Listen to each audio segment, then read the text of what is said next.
ٹھیک ہے، ایک کالر ہے ہمارے ساتھ. السلام علیکم. کون سا محترمہ کہاں سے ہیں؟ جی السلام علیکم. رحمان سلیمانی ایبٹ آباد سے بات کر رہا ہوں. جی فرمائیے. اچھا، میرا سوال یہ ہے کہ کس حد تک، کس عمر تک اپنے بچوں کو اور بچیوں کو اکٹھا پڑھا سکتے ہیں، خاص کر کے اسکول اور مدارس ہوں. بہت زیادہ تر بچوں اور بچیوں کے اکٹھے اسکول اور مدارس ہوتے ہیں. رہنمائی فرمائیں. ٹھیک ہے، بہت بہت شکریہ آپ کا. جی مفتی صاحب، کس عمر تک بچے ماشاء اللہ اچھا سوال کیا. میں مفتی صاحب کی بات کو تھوڑا آگے بڑھاؤں گا. جو شیشے والا سوال ہے بہت ہی اہم ہے. بس اوقات لوگوں کا یہ ذہن بنتا ہے، کچھ لوگ یہ کہتے ہیں، جس طرح ہم یہ کتب فقہ کے اندر دیکھتے ہیں کہ اگر سامنے تصویر ہے تو نماز مکروہ تحریمی واجب الاعادہ ہے. کچھ لوگ اس شیشے کو اس پہ اتار کے کہتے ہیں کہ اگر شیشہ ہے تو نماز اسی طریقے سے مکروہ تحریمی ہوگی، گویا کہ واجب الاعادہ ہوگی. تو یہ ذہن میں رکھیے، شیشے کے سامنے جو ہمیں نظر آ رہا ہو عکس ہے، وہ تصویر کا حکم نہیں ہے. اس سب کی بات وہ بجا ہے کہ اگر کوئی بھی چیز آپ کے سامنے جو آپ کے خشوع و خضوع میں خلل ڈالتی ہے، یقیناً اس سے بچنا چاہیے، لیکن اس کو تصویر والے حکم میں نہیں لینا چاہیے کہ جس طرح تصویر سامنے ہو تو نماز پڑھنا مکروہ تحریمی واجب الاعادہ، یہ اس حکم میں نہیں ہے. تو نماز واقع ہو جائے گی. نماز ہو جائے گی. ٹھیک ہے. اچھا، دوسری بات یہ ہے کہ جیسے بھائی نے سوال کیا جو مخلوط نظام تعلیم ہے. دیکھیے بچی جب حد شہوت کو پہنچتی ہے، عموماً ہمارے فقہاء نے 9 سال کی عمر تک کا کہا ہے. اگر ہم پیچھے دینی تعلیمات کو دیکھتے ہیں، اللہ کے نبی علیہ الصلوۃ والسلام نے باقاعدہ یہ فرمایا جب اس عمر کو پہنچتے ہیں تو ان کے بستر بھی الگ کر دیں، بھلے وہ بہن بھائی ہی کیوں نہیں ہیں. اب اگر جہاں تک نظام تعلیم ہے تو اس میں بھی اگر بچی اس عمر کی، جیسے عموماً 5ویں کلاس کی بچیاں یقیناً اس عمر کو وہ پہنچ جاتی ہیں، تو اس میں یہی ہے تعلیم ہونی چاہیے. یقیناً علم حاصل کرنا ہر ایک کو چاہیے، اسی میں ہی بندے کی عزت ہے، لیکن اس کا الگ الگ نظام ہونا چاہیے. بچوں کے لیے الگ، اور جو ہم جسے ہم کو ایجوکیشن کہتے ہیں، اس سے جتنا حد تک ہم بچیں گے اتنے ہی ہمارے دنیا و آخرت کی ہمیں بھلائیاں نصیب ہوں گی. ایک اور کالر ہے ہمارے ساتھ. السلام علیکم. جی کون سا محترمہ کہاں سے؟ السلام علیکم. جی آپ کو آواز آ رہی ہے؟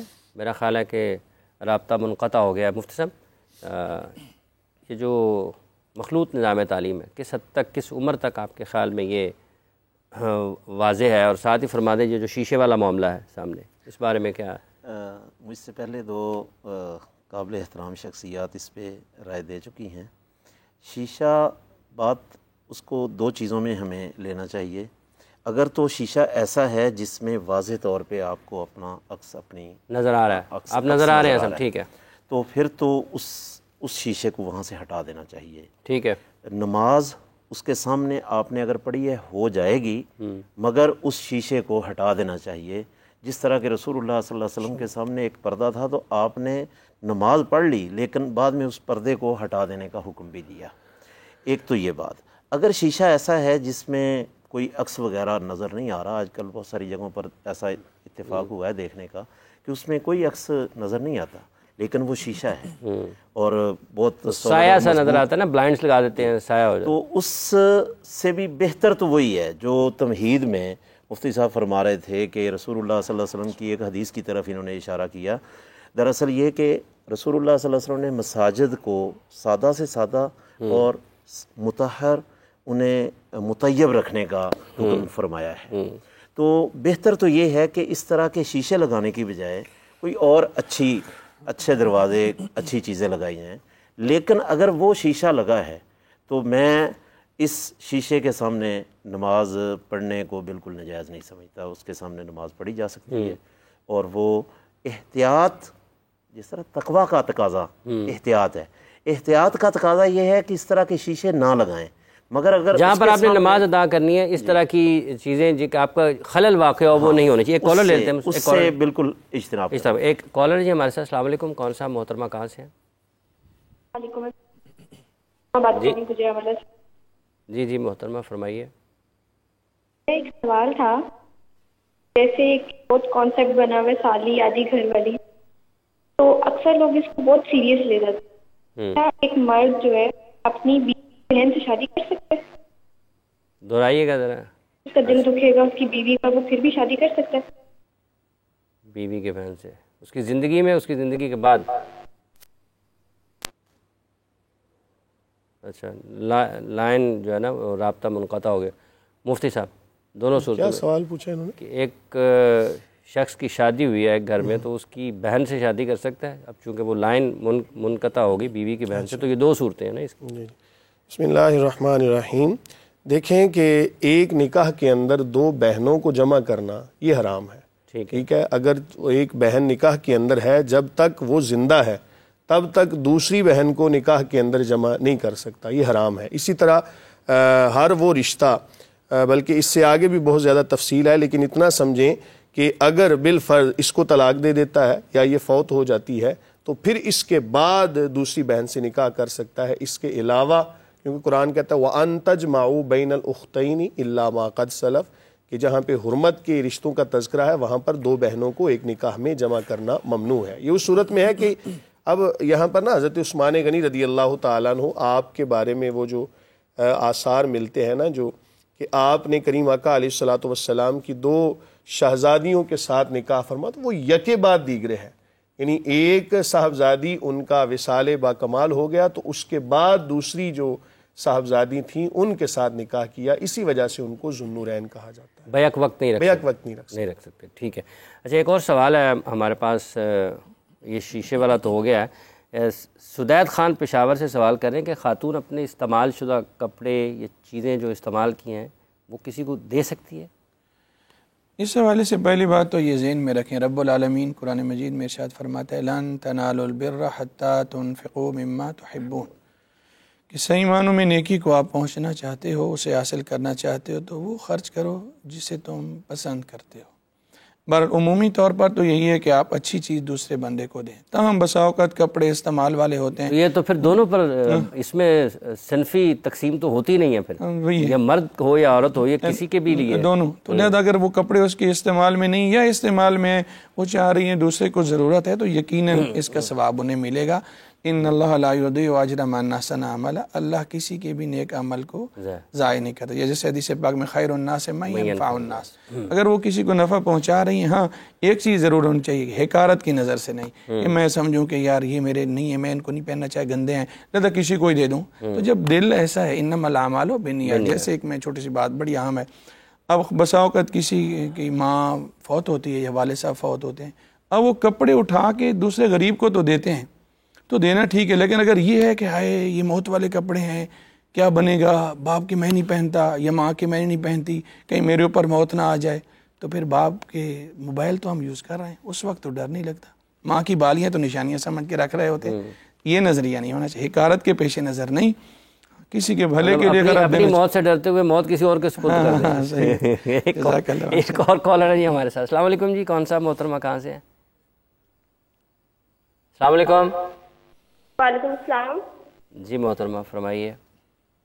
میں سدرا بول رہی ہوں لاہور سے۔ میرا یہ سوال ہے کہ کہتے ہیں کہ ہر انسان جو ہے اپنا رزق خود لے کے آتا ہے، تو جو غریب طبقہ ہوتا ہے جن کے پاس کھانے کے لیے 2 وقت کی روٹی بھی نہیں ہوتی، تو کیا ان کا رزق نہیں لکھا ہوتا؟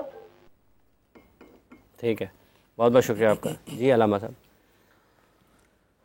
بسم اللہ الرحمن الرحیم۔ یہ جو بات ہے یہ دراصل اس کا وہ تقدیر کے ساتھ تعلق ہے، تقدیر کے متعلق جو عقیدہ ہمیں شریعت نے سمجھایا ہے، پڑھایا ہے، تو اس پر عرض یہ ہے کہ یہ بات بالکل برحق ہے کہ جو انسان دنیا میں آتا ہے اللہ تبارک و تعالیٰ نے اس کا رزق لکھ دیا ہے، یہ بات برحق ہے، لیکن ہر کسی کے متعلق جو اللہ تعالیٰ نے لکھا ہے وہ اللہ کے علم میں ہے، جس کا لکھا ہے اس کو نہیں بتایا کہ بھائی آپ جا رہے ہیں تو ساتھ اتنا رزق آپ کے لیے لکھ دیا گیا ہے، ایسے نہیں ہے، جو اللہ نے لکھا اللہ کے علم میں ہے۔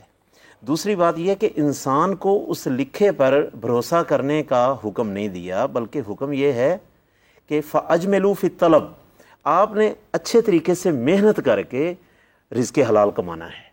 ہماری ذمہ داری جو دنیا میں ہے وہ یہ کہ اپنی صلاحیتوں کے مطابق اپنے جائز دائرہ میں رہتے ہوئے رزق حلال کمائیں، اپنی تمام صلاحیتیں بروئے کار لائیں، اپنے آپ کو صرف کریں، اور جو بھی آپ کے پاس اچھے سے اچھے مواقع ہوں رزق حلال کمانے کے آپ کمائیں۔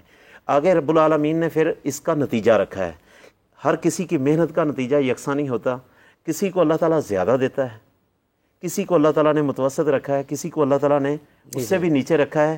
تو یہ بھی اللہ تعالیٰ کے اس دنیا کے نظام کی حکمت کے عین مطابق ہے.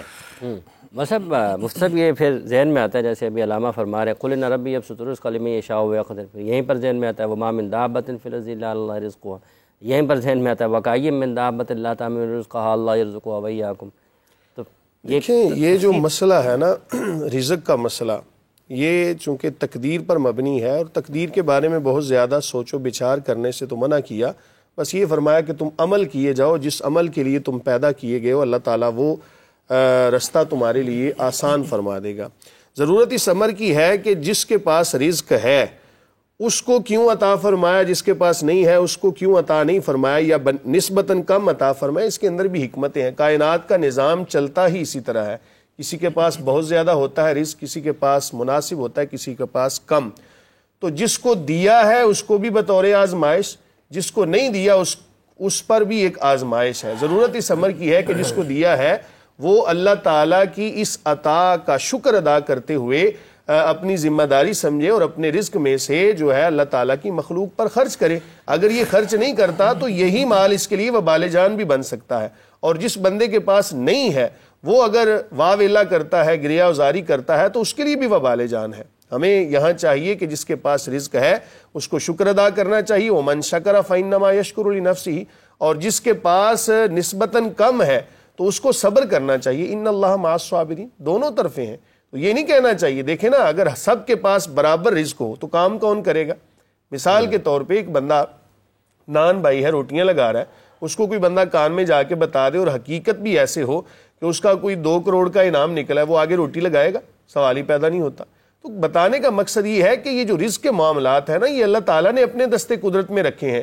جس کو عطا کیا ہے نہیں عطا کیا یہ اللہ تعالیٰ کی شیان شان ہے. اللہ تعالیٰ کی شیان شان ہے. جیسے مفتی صاحب نے فرمایا ہم سب کے تقسیم جو ہے پھر اس میں جب ہم خرچ کریں جس کے پاس ہے جس کے پاس کم ہے ان دونوں کا اپنی اپنی جگہ پر ایک امتحان سا ہے، مشکل سی ہے. الذین یؤمنون بالغیب ویقیمون الصلاۃ ومما رزقناہم ينفقون الذین ينفقون فی السراء والضراء والکاظمین الغیظ قل عبادی الذین آمنوا یقیموا الصلاۃ وینفقوا مما رزقناہم. یہ تو قرآن کریم کے آیات ہمیں مختلف جب ہم پارہ پڑھتے ہیں مختلف مقامات ایسے ہیں جہاں پر یہ اسی سے جڑی ہوئی ہیں نا کہ اگر کسی کو اللہ نے دیا ہے تو اس کا کام ہے کہ وہ خرچ کرے. پھر بہت بڑی پیاری گفتگو مفتی صاحب نے فرمائی. اس حوالے سے ایک چیز اور ہونی چاہیے، اگرچہ تقدیر کا مسئلہ تھوڑا اہم ہے، سمجھنے کے لیے ٹائم ہونا چاہیے، لیکن ایک چیز ہے ہمارا اکثر کنسیپٹ یہ ہوتا ہے کہ ہم سمجھتے ہیں جو لکھا ہے بس میں نے وہ کرنا ہے. یہ تو پھر مجبور محض ہو گیا. تقدیر یہ نہیں، تقدیر یہ کہ جو کچھ ہم نے کرنا تھا رب العالمین چونکہ وہ ذات جاننے اس نے وہ لکھ دیا، لہٰذا ہمیں وہ کرنا چاہیے. اب بسا اوقات ہم سمجھتے ہیں کہ جی توکل پھر کیا ہے. توکل یہ نہیں ہے کہ آپ ہاتھ باندھ کے بیٹھ جاؤ اور کہو کہ بس اللہ تعالیٰ دے گا. اللہ کے نبی علیہ السلام سے ایک صحابی نے عرض کی یا رسول اللہ صلی اللہ علیہ وسلم یہ میں اونٹ ہے اس کو باندھ کے اللہ کی ذات پہ بھروسہ کروں یا چھوڑ دوں؟ فرمایا اس کو باندھو پھر بھروسہ اللہ کی ذات. لہذا اعمال کرو، محنت کرو اور نتیجہ اللہ پہ چھوڑ. توکل یہی ہے کہ اسباب اختیار کرو اور نتیجہ اللہ پہ. باقی رب العالمین نے دیا ہے تو اس کو خرچ کرنا چاہیے. حدیث قدسی ہے، اللہ فرماتا ہے یا ابن آدم انفق انفق، اے ابن آدم تو خرچ کر تو تیرے اوپر خرچ کیا جائے گا. دیکھیے زکوٰۃ کا معنی یہی ہے انمو، بڑھنا. جو زکوٰۃ دیتا ہے من ذا الذی یقرض اللہ قرضا حسنا فیضاعفہ له اضعافا کثیرا. یہ کیوں ہے؟ اور صحیح معنوں میں جو زکوٰۃ دیتے ہیں غریبوں پہ خرچ کرتے ہیں یقیناً ان کے رزق میں کبھی کمی نہیں آتی. پروردگار عالم ہم بس اوقات سمجھ رہے میرے پیسے کم ہو رہے ہیں. بھائی ہو سکتا ہے آپ نے یہ غریب کی مدد کی ہے، آپ پہ کوئی بہت بڑی مصیبت آنے والی ہو، کوئی حادثہ اور رب العالمین اس سے آپ کو بچا لے. الصدقۃ ترد البلاء. اور اللہ کے نبی علیہ الصلوۃ والسلام کائنات کے مالک و مختار ہونے کے باوجود سب کچھ تقسیم کر رہے ہیں. ہمیں یہ سبق دیا جا رہا ہے. اور اللہ کے نبی علیہ السلام باقاعدہ صدقے کے اوپر، جیسے آپ نے قرآن پاک کی کتنی آیات اگر کوئی سمجھے تو ویسے ایک آیت بھی کافی ہے، کتنی آیات پڑھی ہیں اور اس سے بھی اور 20 آیات پڑھی جا سکتی. اللہ فرماتے ہیں مثل الذین ينفقون اموالهم فی سبیل اللہ کمثل حبہ، اس دانے کی طرح انبتت 7 سنابل، آپ نے بویا ایک تو 7 بالیاں، فی کل سنبلۃ 100 حبہ، ہر بالی پہ 100 700، واللہ یضاعف، اللہ جس کے لیے چاہے دگنا کر دے 1400. بات یہاں تک محدود بھی نہیں ہے، یہ ہے دل کا مسئلہ، نیت کیسی ہے. واللہ واسع علیم، رب العالمین بڑی وسعت والا ہے، وہ چاہے تو 14 لاکھ اس سے بھی زیادہ عطا فرمائے.